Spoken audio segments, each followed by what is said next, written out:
নিশ্চয়ই খেয়াল করেছেন গত কয়েকদিন এই দেশে কি ঘটেছে। 32 নম্বর বাড়ি, বঙ্গবন্ধুর 32 নম্বর স্মৃতি বিজড়িত যে বাড়ি, যেটা নাকি আসলে কারো ব্যক্তিগত প্রপার্টি আর ছিল না, যেটা নাকি ট্রাস্টকে দান করে দেওয়া হয়েছিল, সেই বাড়িটাকে ভেঙে ঘুরিয়ে দেওয়া হয়েছে। এবং তারপরে সারা দেশে বিভিন্ন জায়গায় আওয়ামী লীগের বিভিন্ন নেতাদের বাড়ি ঘর ভাঙা হয়েছে, পোড়া হয়েছে, আওয়ামী লীগের অফিসও ভাঙা হয়েছে। কিন্তু আমি এই ঘটনার শুরুটা নিয়ে একটু কথা বলতে চাই। সেটা হলো যে 32 নম্বর এই বাড়িটা ভাঙার আগে সোশ্যাল মিডিয়ায় রীতিমতো ঘোষণা দিয়ে আহ্বান জানানো হয়েছে যে বুলডোজার মিছিল হবে এবং বুলডোজার দিয়ে এই বাড়িটা ভেঙে দেওয়া হবে। এখন বুলডোজার কিন্তু প্রত্যেকটা বাড়িতেই যে একটা করে থাকে, খুবই মানে যেমন প্রত্যেক বাড়িতে একটা করে ঝাড়ু থাকে, একটা করে লাঠি থাকে, সেরকম কি বুলডোজার সব বাড়িতে থাকে? এত বুলডোজার নিয়ে মিছিল কিভাবে আসবে, অথবা বুলডোজার সাপ্লাই কে দিবে? এই ধরনের জেনে শুনে তো তারা দিয়েছে ঘোষণাটা, এবং তারা দেখলাম ঠিকই বুলডোজার নিয়ে হাজির হলো। তো এইটা কিভাবে সম্ভব হলো? আবার রাষ্ট্র এটা একটা বিবৃতি দিয়েছে, রাষ্ট্রের বিবৃতি প্রসঙ্গটা আমরা পরে আসি। আপনি বরং আমাকে এই জায়গাটুকু বলেন যে এই যে এটা সম্ভব হলো কি করে, এবং এখানে সরকার কেন এই ধরনের একটা নাশকতাপূর্ণ আচরণকে বাধা দিল না? আপনি নিশ্চয়ই খেয়াল করেছেন, এর মধ্যে আজকে সকালে দেখলাম বিভিন্ন দেশের নাগরিকরা, আমাদের টিআইবি দেখলাম গতকালকে বিবৃতি দিয়েছে এবং সরকারের যে ভূমিকাকে তারা সমালোচনা করেছে। আপনি সব মিলিয়ে এটাকে কিভাবে মূল্যায়ন করছেন? দেখেন যে বঙ্গবন্ধু ভবন 5ই অগাস্টে পুড়িয়ে দেওয়া হয়েছিল, তার ঠিক 6 মাস পরে মাটিতে পুড়িয়ে দেওয়া হলো এবং ঘোষণা দিয়ে এটা আসলেই কিন্তু খুবই দুঃখজনক যে এই বাড়িটার সাথে অনেক স্মৃতি, বাংলাদেশের রাষ্ট্র সৃষ্টি হওয়ার অনেক স্মৃতি জড়িত আছে। সুতরাং এটা একটা ঐতিহাসিক বাড়ি, কিন্তু সবকিছু যদি আপনি মিলাই দেখেন আগে পরের, তাতে আপনি দেখবেন যে বাংলাদেশের রাষ্ট্রটা আজ এক গভীর ষড়যন্ত্রের মধ্যে পড়ে গেছে। ষড়যন্ত্রটা হচ্ছে এইটা যে বাংলাদেশ রাষ্ট্রটাকে পৃথিবীর কাছে তুলে ধরা হবে এইভাবে যে এটা একটা অকার্যকর রাষ্ট্র, এখানে একটা জঙ্গিবাদের উত্থান ঘটতেছে এবং সেই সব যে আপনার তার জন্য যা যা দরকার, অর্থাৎ নৈরাজ্যকর একটা অবস্থা, এখানে ঘোষণা দেওয়া হয়েছে যে এটা ভেঙে দেওয়া হবে, বুলডোজার নিয়ে আসেন, হাতুড়ি নিয়ে আসেন, এবং ঠিক সেইভাবে ভেঙে দেওয়া হলো। সেখানে রাষ্ট্র কি করলো?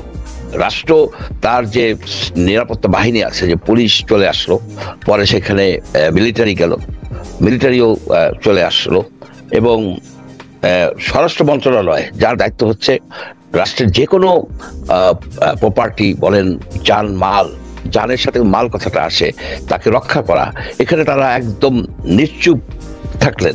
এই যে একটা ষড়যন্ত্র হলো যে বাংলাদেশ রাষ্ট্রের মুখে কালিমা লেপন করা, এটা অকার্যকর রাষ্ট্র, এই ষড়যন্ত্র কিন্তু গভীরে প্রথিত। এটা ঢাকা, দিল্লি, ইসলামাবাদ, প্যারিস হয়ে ওয়াশিংটন পর্যন্ত আপনার এই ষড়যন্ত্রের জাল বিস্তৃত হয়ে গেছে।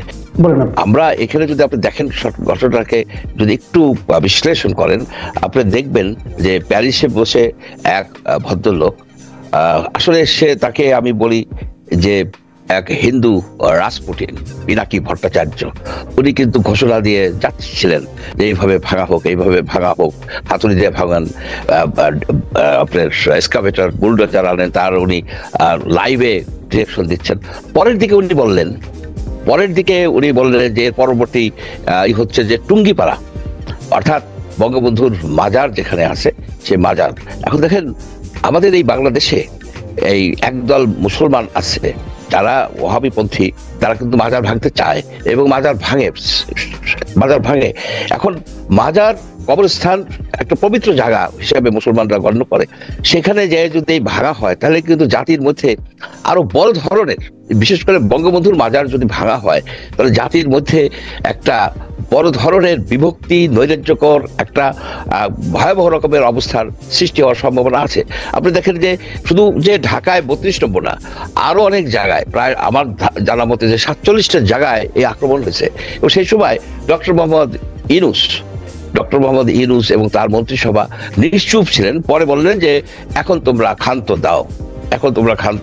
এখন এই ষড়যন্ত্রের সর্বশেষ সবচেয়ে বড় ভিকটিম হচ্ছে ডক্টর মোহাম্মদ ইউনূস। তাকে প্রমাণ করা গেছে তিনি একজন অথর্ব তিনি একজন অকার্যকর, তিনি একটা unfit administrator for this country.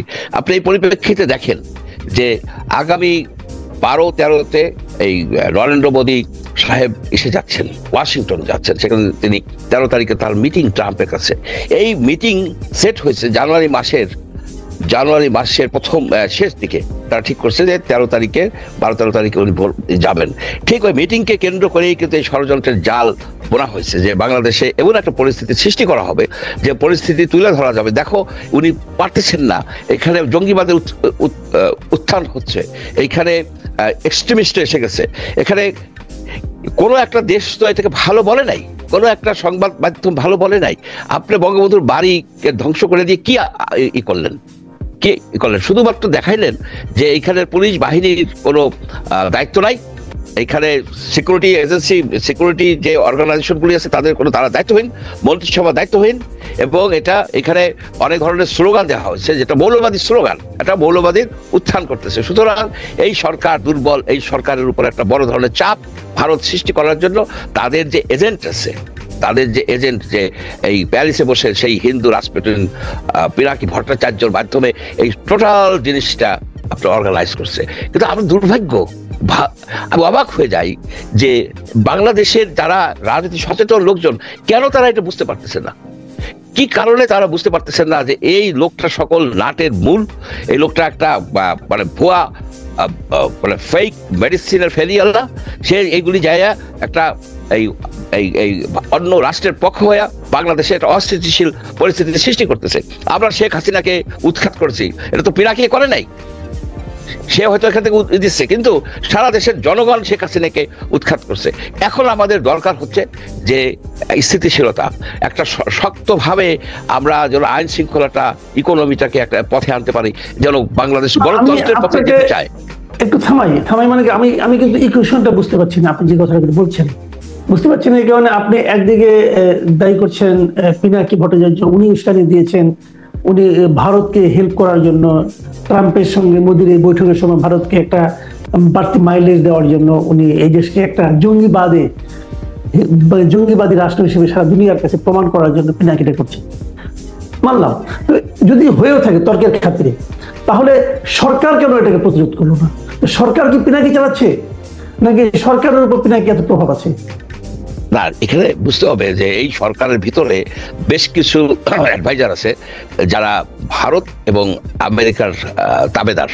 এখন আমেরিকা কিন্তু সবসময় বলে ডোন্ট মেস উইথ ইন্ডিয়া। এই যে কোনো সরকারকে তারা বলে যে ইন্ডিয়ার সাথে তোমাদের সম্পর্ক যেন খারাপ না হয়।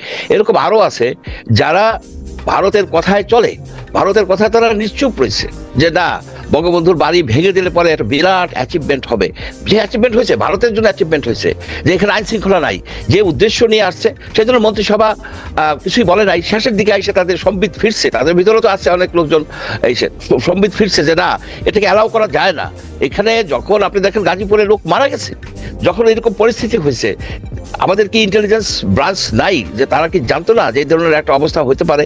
এই যে সে লোকগুলি মারা গেল, আহত হইলো, এটা আমাদের জন্য কি ভালো কোনো কিছু আনলো? ডক্টর ইউনূসের সরকারের জন্য কি ভালো কোনো বার্তা আনলো? আপনার বাড়ি পোড়াবেন কেন? আপনার যে সব অপরাধী আছে তাদেরকে তো আপনি ধরতেছেন না, আপনি তাদেরকে ধরতেছেন না।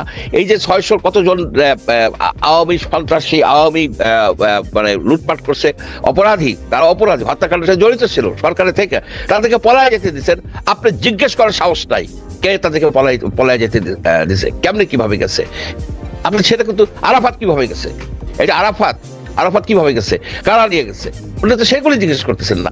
আপনারা দেশের মধ্যে একটা অস্থিতিশীল পরিস্থিতি সৃষ্টি করতেছেন যাতে সাধারণ মানুষের একটা ভিতরে একটা অস্থিরতা আসে, তারা অস্বস্তিকর পরিস্থিতিতে পড়ে গেছে, এবং সরকারকে আনপপুলার করার জন্য যে একটা সুদূর পরিকল্পনা, সেই পরিকল্পনার অংশ হিসাবে আজকে বঙ্গবন্ধুর বাড়ি প্রায় গড়িয়ে দেওয়া হলো, এবং আপনার তার মাজারে আক্রমণ করার প্ল্যান করা হলো।